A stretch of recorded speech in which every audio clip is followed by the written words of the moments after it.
سال 2023 برای جامعه مهنتی دانشگاه دولتی خوجند به نام اکادمیک باباجان غفورов با دستاوردهای تازه و تشبثهای نیک آغاز گردید. غالبیت استادان و دانشجویان در آزمونهای جمهوریوی و بین الملل، افتتاح یک قطار لابراتوری‌های علمی، افزایش یافتن تعداد استادان صاحب عنوان، تحکیم یافتن بعضی ماده تکنیکی دانشگاه، گسترش روند رابطه‌های بین المللی از دستاوردهای ارزشمند دانشگاه دوام دوره حساباتی محسوب می‌یابد. ضمن نشست مطبوعاتی قید نمود رکتور دانشگاه مذکور عثمانزاده ایوب. نشست مطبوعاتی امروز در تالار خردی مجلسی دانشگاه دولتی خوجند به نام اکادمیک باباجان غفورов با اشتراک نمایندگان وسایط اخبار عامه برگزار گردید.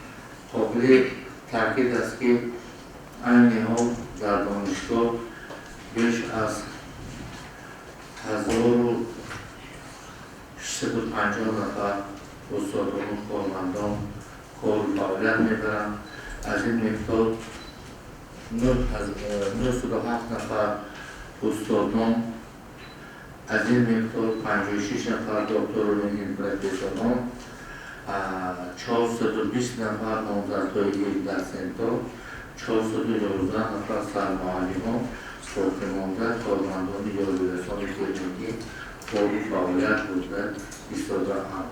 در ادامه نشست مطبوعاتی رکتور دانشگاه ابراز نمود که سال تحصیلی 2022-2023 در کورس یکم دانشگاه 4250 نفر دانشجو داخل شده. فعالیت تعلیمی در 18 فاکولتت و 83 کاتدرا براه مانده شد. حالا از روی 99 اختصاص در شعبه روزانه و 35 اختصاص در شعبه تحصیلات فاصلوی تحصیل براه مانده شده است. شماره عمومی دانشجویان 24511 نفر را تشکیل می‌دهد که از آن 12238 نفر در شعبه روزانه و 12273 نفر در شعبه تحصیلات فاصلوی تحصیل می‌نمایند. بنا به اطلاع رکتور دانشگاه، برای دانشجویان از منطقه‌های دوردست آمده با دستگیری فوند بین‌الخلقی بینای خوابگاه عبارت از 12 آشانه سال‌های نزدیک بنیاد و به استفاده داده خواهد شد. کاربری سال جاری در این سمت آغاز گردیده است و ساختمان بنا 10% از حساب دانشگاه دولتی خوجند به نام اکادمیک باباجان غفورov باقی مانده مبلغ از طرف فوند بین‌الخلقی پرداخت می‌گردد.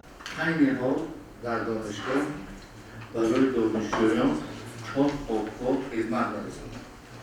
خوابگاه رقم 1، 2، 3 برای دانش دکتران و خوابگاه رقم 9 برای دانش پسران. در این 4 خوابگاه ها بیش از 1500 نفر دانشجویان استقامت می‌کنند. اگر ما بر مقدار علمی دانشجویان گرفتن تخمینا 10%. اگر ما باز 20% 30% شهر کوجان گرد و اطراف نزدیک را بگیریم قریب 40% در این می‌بینید تقریباً 50% دانشجویان و خوابگاه نیاز دارند. این بسندگی نمی‌کند.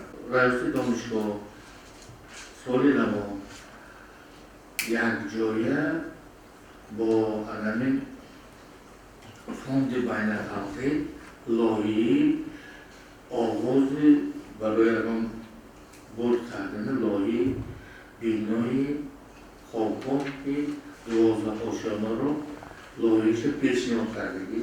در ادامه نشست مطبوعاتی اشتراکداران عاید به صفت تحصیلات، سطح صادرشوی قانون بیان‌کنی‌ها از طرف دانشجویان و استادان، تأسیس لابراتوری‌ها، اشتراک دانشجویان در آزمون‌های جمهوریوی و بین المللی، همچنین رابطه‌های بین المللی دانشگاه و مسائل دیگری که وابسته به تحصیل دانشجویان و روند تعلیم وابسته است، مبادله افکار نمودند.